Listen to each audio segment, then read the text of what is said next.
দেখে প্রতিটা সন্তানের অন্তর নাড়া দিয়ে উঠেছে। আপনি লক্ষ্য করে দেখুন এই ভিডিওটা। একটা বাবা ট্রেনের ভিতরে শুকনো রুটি খাচ্ছে। আমাদের দেখে কলিজাটা কেঁপে উঠিয়েছে।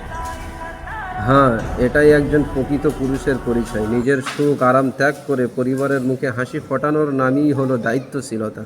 ট্রেনের ভেতর দাঁড়িয়ে এক বাবা শুকনো রুটি খাচ্ছেন। দৃশ্যটা ছোট হলেও এর ভেতরে লুকিয়ে আছে হাজার কষ্ট, ত্যাগ আর ভালোবাসার গল্প। হয়তো তিনি নিজে ভালো খাবার খান না, নতুন কাপড় কিনেন না, নিজের শখগুলো চাপা দিয়ে রাখেন, শুধু এই আশায় আমার পরিবারটা যেন ভালো থাকে। ইসলাম আমাদের শিক্ষা দেয় পরিবারের হালাল রুজির জন্য কষ্ট করা ইবাদতের সমান।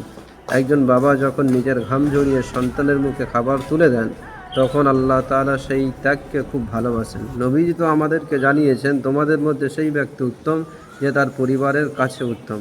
আজকের এই দৃশ্য আমাদের মনে করিয়ে দেয় প্রতিটি বাবার নীরব কষ্টের পেছনে লুকিয়ে থাকে সীমাহীন ভালোবাসা।